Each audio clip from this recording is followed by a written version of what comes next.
बहुत सावधान, बहुत सावधान।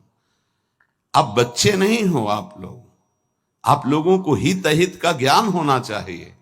इंद्रियों की मांग को अपनी मांग मानना, मन की विलासता को अपनी मानना, यह आपको बांध देगा, प्रकृति में बांध देगा, माया में बांध देगा। भागना पड़ेगा, संसार स्वीकार करना पड़ेगा, गिरना पड़ेगा। इस बात को अंदर से समझिए। आपको बहुत मजबूत रहना है। अभी तो माया ने कोई प्रश्न ही नहीं किया आपके सामने। अभी तो सिर्फ पढ़ाई चल रही, तब आप भागते हो अंदर से। बाहर से चाहे हमारे नजदीक भले दिखाई दे रहे हो, और जिस दिन प्रश्न आया तो आप ये समझ कितने नंबर आएंगे आपकी परीक्षा के।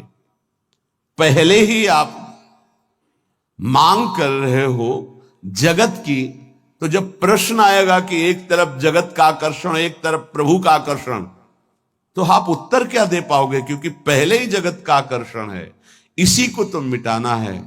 नहीं समझ पा रहे आप, इसी को मिटाना है आपको। जथा लाभ संतोष सदा काहू सो कछु न चाहूंगो। जैसे मेरे प्रभु रखे वैसे रहूंगा, कभी कोई चाह नहीं करूंगा।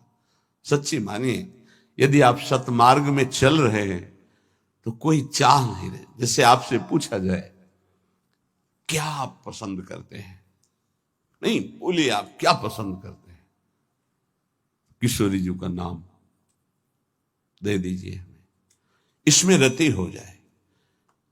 नहीं, वैसे क्या पसंद करते हैं? किशोरी जी का धाम, दिव्य वृंदावन मेरे नेत्रों में झलकने लगे, दे दीजिए आप।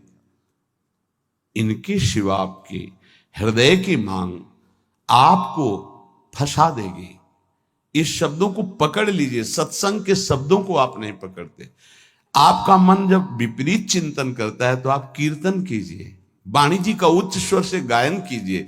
एक बार जीत गए तो 1000 बार इसको पटक दोगे मन को, एक बार हार गए तो 1000 बार पटकी लगाएगा आपको। आप समझो, आप किसी विशेष कृपा से आप चल रहे हैं। अगर इस विशेष कृपा की अवहेलना करेंगे तो आपका परमार्थ रुक जाएगा। पूज्यपाद श्री उड़िया बाबा जी महाराज से स्वामी अखंडानंद जी महाराज प्रश्न करते हैं, बाबा यदि कोई हमारे गुरु और इष्ट की निंदा कर रहा है तो हमारा क्या कर्तव्य बनता है?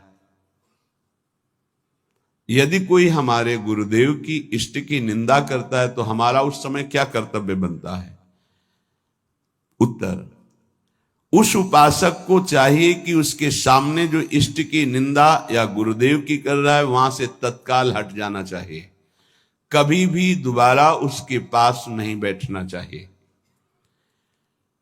नीति कहती है कि सहन नहीं करना चाहिए, लेकिन प्रीति कहती है कि उठ के चल देना चाहिए, लड़ाई झगड़ा नहीं करना चाहिए।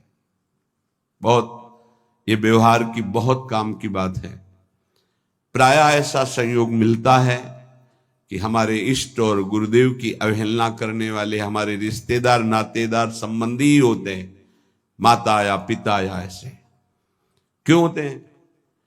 क्योंकि जब उनका कोई संबंधी भगवत मार्ग में चलता है तो फिर उनकी भावनाओं के विरुद्ध हो जाता है। अगर वो उनकी भावनाओं का ही केवल पोषण करने लगेगा तो इष्ट गुरु से विरुद्ध हो जाएगा, पक्का, आगे चल के देख लेना।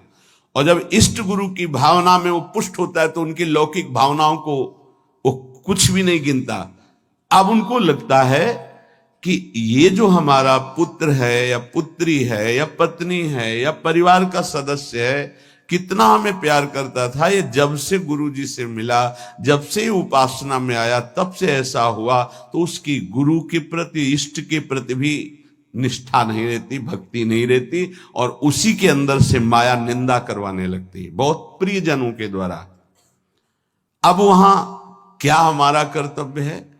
हमको पास नहीं बैठना, हमको उनका विरोध नहीं करना। बाबा कहते हैं नीति तो आदेश करती है सहन ना करने की बात। संत शंभुश्री पद अपवादा कही सुनी तहां अस मर्यादा काटी जीव तासु जो बसाई, नीति कहती है। लेकिन बाबा कह रहे हैं भक्ति कहती, प्रीति कहती है कि हमको क्रोध नहीं करना, हमको वैर नहीं करना, बदला लेने की भावना नहीं करना, और ना हमको सुनना है। कान में अंगुली डाल के तत्काल वहां से अलग हो जाना, उससे फिर पुनः मिलना नहीं, उसका संबंध हृदय से अस्वीकृत करना है। जो सहन करता है तो भगवान और गुरुदेव में उसकी प्रीति स्थित हो जाती है। यही जीवन का परम लाभ है। दूर का कोई करे तो चलेगा, बिल्कुल पास का करेगा, नजदीक एकदम विरोध शुरू होगा, बिल्कुल नजदीक शुरू होगा। आपको बचाना है अपने आप को और उसका भी मंगल मनाना है। भगवान से प्रार्थना करनी है कि इसकी बुद्धि शुद्ध हो जाए और अपने को उसके आकर्षण, संबंध, वचन तीनों से दूर हटाना है। क्योंकि भगवान की स्मृति स्वयं श्री भगवान है। अगर आप इष्ट और गुरु की निंदा सुनेंगे, करना तो बहुत दूर की बात, तो आपकी भगवत स्मृति गायब हो जाएगी, स्मृति चली जाएगी। स्मृति गई तो कुछ नहीं रह गया। यहां तक कि उपासक को भगवान से भी बढ़कर भगवान की स्मृति पर भाव रखना चाहिए। यस्य स्मरण मात्रेण जन्म संसार बंधनात्, जिनका स्मरण मात्र संसार में जन्म मरण के चक्र से मुक्त कर देता है, उन प्रभु की स्मृति को प्रभु से भी बढ़कर के मानना है। कोई कहे प्रभु से बढ़कर कैसे हो सकता है? तो प्रभु तो हमारे हृदय में है, लेकिन उनकी स्मृति नहीं है, तो नाना प्रकार के विकारों में हम बंधे बह गए। और जिस दिन से गुरु कृपा से भगवत स्मृति जागृत हुई, तो हमें सुख मिला, शांति मिली, विश्राम मिला। दुख प्रभु नहीं दूर किए, प्रभु तो सबके हृदय में बैठे हैं। प्रभु की स्मृति, भजन ने दुख दूर किया। गोस्वामी जी ने भी लिखा है कि सबके हृदय अछत अविकारी, सकल जीव जग दीन दुखारी, तहां वेद अस कारण भाखा। वहां वेद ऐसा कारण बता रहे कि भगवान तो सबके हृदय में अछत अविकारी सुख सिंधु विराजमान है, पर जीव सब दीन दुखी हो रहे हैं, विषयों के प्रति दीन और दुखी हो रहे हैं। उसका कारण क्या है? भजन नहीं है। भगवान के होते हुए दुख निवृत्त नहीं हुआ, लेकिन जे भी भजन प्रारंभ हुआ भगवत स्मृति, वो दुख को जड़ से मिटा दिया। इसलिए भगवत स्मृति भगवान से भी बढ़कर, ऐसे भगवान की स्मृति देने वाले गुरुदेव और जिनकी स्मृति ऐसे हमारे आराध्य देव, अगर इनकी कोई निंदा करे तो मेरा प्रिय कैसे हो सकता है? माया जहां आप एकाग्रता करके प्रभु में लगने की कोशिश करेंगे तो विविध रूपों में आकर आपको आकर्षित करेगी। आप आकर्षित ना हो, आप विरोध से परास्त ना हो, आप अपनी भक्ति को पुष्ट रखें। जो जीव मेरा और तेरा, मैं और मोर, इसी को महत्व दे रहा है, वो भगवान से प्यार नहीं कर सकता। क्योंकि भगवान से प्यार करने के लिए इस मेरा और तेरा को, लौकिक शब्द को मिटाना पड़ेगा। मैं सिर्फ प्रियालाल का हूं, प्रियालाल मेरे, बस ये हृदय की स्थिति होनी चाहिए। देख लीजिए, प्रभु में ऐसी स्थिति, अनन्य चिंतन तभी हो सकता है जब हृदय में बात आ जाए कि मैं प्रभु का, प्रभु मेरे, बस सिर्फ प्रभु मेरे। प्रभु का वैभव रचा हुआ नहीं, प्रभु का जो भी है वो उससे मेरा संबंध नहीं, प्रभु से संबंध है। प्रभु का रचा हुआ तो अखिल ब्रह्मांडों में रजोगुणी लीला हो रही, तमोगुणी लीला हो रही, सतोगुणी लीला हो रही। नहीं, हमें प्रभु चाहिए, ये लीला नहीं, ये माया नहीं। जितनी भगवान की स्मृति में जन डूबते हैं, उतना ही आनंद का अनुभव होता है। पर जब हृदय में भोगों के प्रति राग होता है और जब वो नहीं मिलता तो क्रोध हो जाता है, चिड़चिड़ा स्वभाव हो जाता है, नाक में गुस्सा भर जाती है। ये उपासक सावधान इस वृत्ति से। नहीं, अगला इसका जो कदम है उसका नाम है भय। राग भोगों का, बराबर भोग तुम्हें मिलते रहे ऐसा सृष्टि में कभी किसी को नहीं होता। परिस्थिति बिगड़ती भी है, कभी ऐसी परिस्थिति आती है कि मनोनुकूल भोग नहीं मिलते, उस समय क्रोध, चिड़चिड़ा स्वभाव, नहीं शासन में लीजिए, नहीं अगला कदम जो है वो बड़ा भयावह है। राग से क्रोध और क्रोध से भयावह स्थिति। नित्यानंद रस की अनुभूति के लिए चलने वाला उपासक हृदय में भोगों का राग न रखे, नहीं तो क्रोध, चिड़चिड़ा स्वभाव हो जाना, कुछ अच्छा ना लगना, वो विध्वंसक भाव आगे भय उपस्थित कर देगा, आपकी चेष्टा भयावह होगी।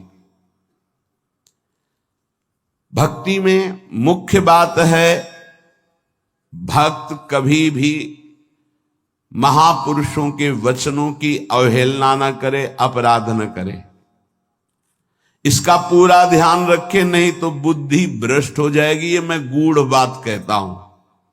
जिन उपासक के अंदर भोगों का राग है, क्रोध है, भयावह कल्पनाएं हैं, वो आज्ञा का उल्लंघन करते हैं। अगर आज्ञा पर चलोगे तो कभी माया आपको परास्त नहीं कर पाएगी। साधन भक्ति, जब सिद्धा भक्ति में फिर निश्चिंतता आती है, निर्भयता आती है, निशोक आता है। साधन भक्ति में साधक को बहुत सावधान रहना है। ये 6 बातें साधन भक्ति में होंगी तभी सिद्ध स्वरूप जागृत हो जाएगा। पूज्यपाद उड़िया बाबा जी, चिदानंद समुद्र भगवान की निश्चित प्राप्ति हो जाएगी, सिद्ध पुरुष हो जाएगा यदि ये 6 बातें रही। पहले, भारी से भारी आपके प्रति कोई अपराध कर दे तो उसे क्षमा करने की आपके अंदर वृत्ति होनी चाहिए।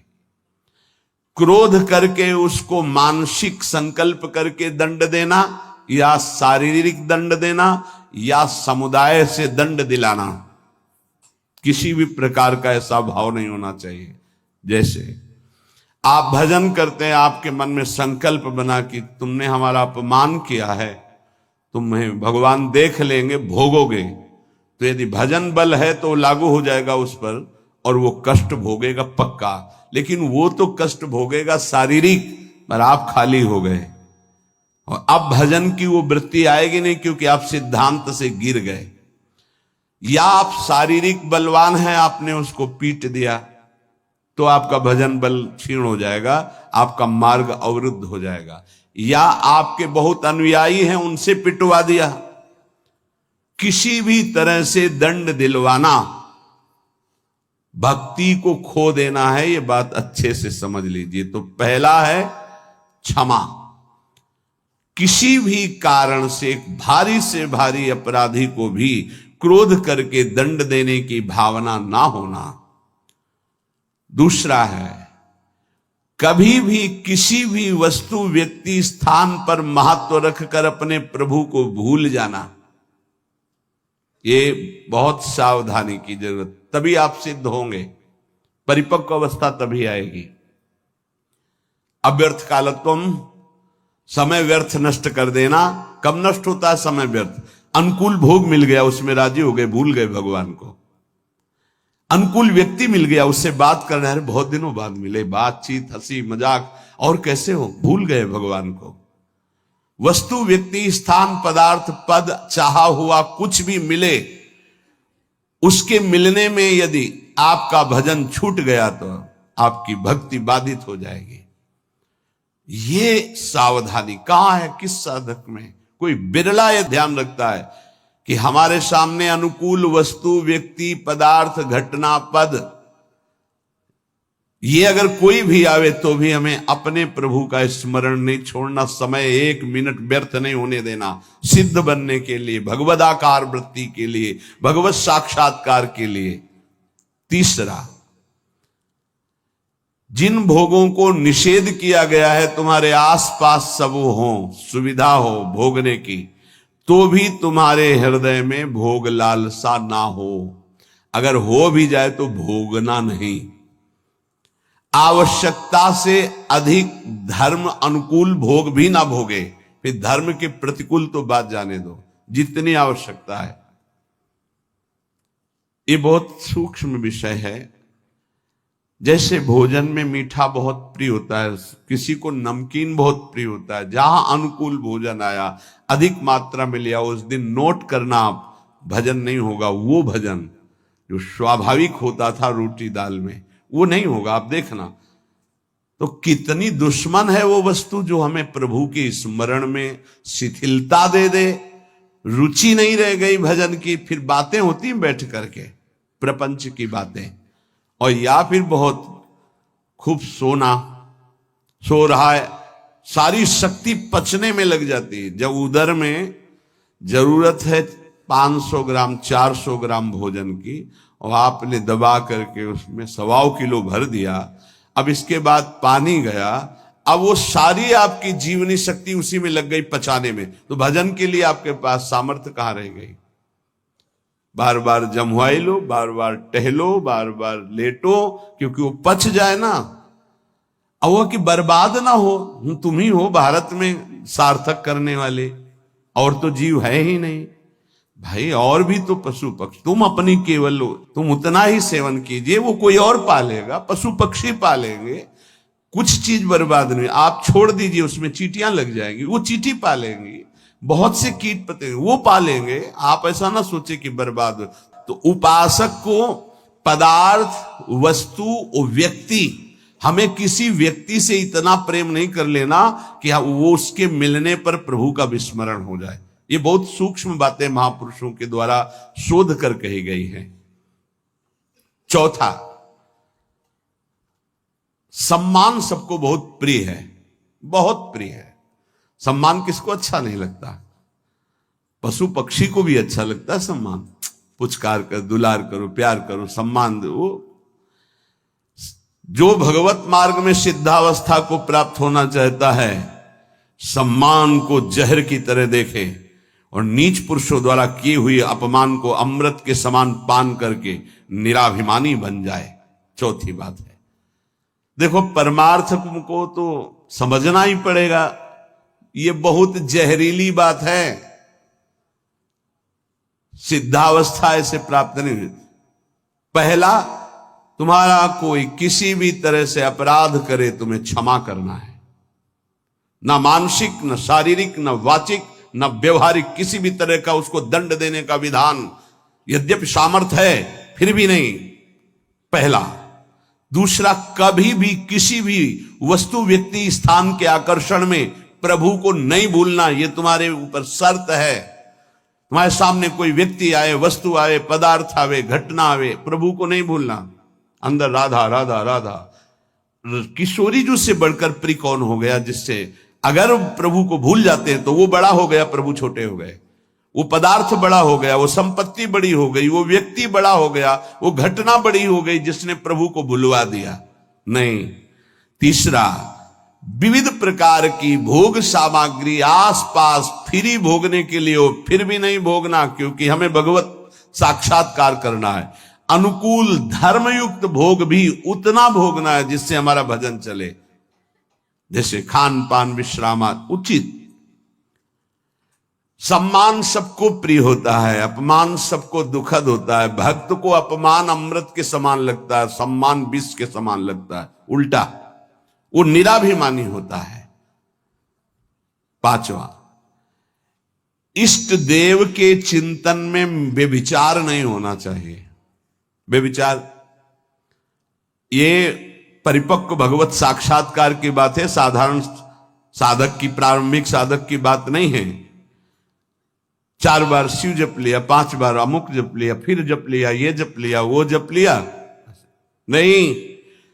केवल अपने इष्ट देव में ही, अगर शिव हैं तो शिव संबंधी, राम तो राम संबंधी। अब ये सिद्धावस्था की तरफ जा रहा है साधक। यहां खिचड़ी नहीं होगी, यहां सीधे एक वृत्ति केवल अपने इष्ट देव की, उन्हीं का स्वरूप, उन्हीं का सेवा, उन्हीं का नाम जप, उन्हीं के गुण कीर्तन, उन्हीं के प्रेमियों से मिलना, इष्ट मिले और मन मिले, तभी परिपक्व सिद्धावस्था को प्राप्त होंगे। छठवां, सदगुरु की शरण में रहकर उनके बताए हुए मार्ग से चलना, सिद्धावस्था। ये बहुत कठिन है, बहुत कठिन है। सदगुरु की आज्ञा में जो जीवन दे दे, बहुत कठिन है। कल एक उपासक कह रहे थे कि हम बहुत प्रयास करते हैं, वर्षों हो गए करते हैं, लेकिन अभी यही निश्चय नहीं कर पाए कि मुझे जाना कहाँ है, जपूं क्या, निरंतर क्या करूं। गुरुदेव का वर्ण किया? बोले नहीं, तो पूरा जीवन व्यतीत हो जाएगा, निर्णय थोड़ी कर पाओगे। ये निर्णय तो गुरुदेव के द्वारा होता है। जो गुरुदेव ने नाम दिया, जो साधन बताया, आजीवन उसी में। गुरु प्रदत्त इष्ट के विग्रह में, छवि में, नाम सेवा में सर्वस्व विराजमान है, भाव समझ लीजिए। गुरु प्रदत्त नाम मंत्र में, गुरु प्रदत्त साधना, वो सिद्ध होने के लिए बहुत आवश्यक है, और उसी में स्थिति होने से सिद्धावस्था प्राप्त होती है। बहुत ये सूक्ष्म विषय सब नहीं समझ पाएंगे। भगवान विविध रूपों में विविध भाव वाले भक्तों को सुख दिया है। जब कृपा होती तो विविध रूप सब आते हैं। जो अनन्य रस का उपासक है अपने इष्ट देव का, उसे किसी में प्रियता नहीं होती। तो इसका मतलब अभी ज्ञान नहीं हुआ? नहीं नहीं, ये ज्ञान के ऊपर की बात है, ज्ञान के ऊपर की बात है। ये ज्ञान तो बहुत पहले गोस्वामी जी को हो गया था, सिय राम में सब जग जानी। फिर कह रहे बने तो रघुबर ते बने, बिगड़े तो भरपूर, तुलसी और अंते बने, ता बनी बेपेद। सदगुरु की शरण में साधना करने वाले उपासक की एक पहचान होती है। गुरु प्रदत्त इष्ट नाम उपासना के सिवा और कुछ अच्छे नहीं लगेगा। कोई सिद्धांत वर्णन उसके पकड़ में नहीं आएगा, उसको सब माया नजर आएगी। कोई भी भगवान रूप रख करके आवे, उसको प्रियता नहीं होगी। उसको प्रियता उसी में होगी जो गुरुदेव भगवान ने इष्ट दिए हैं। ये खास बात उस गुरु प्रदत्त साधन करने वाले महामहिम साधक में होती, ये सब में नहीं होती।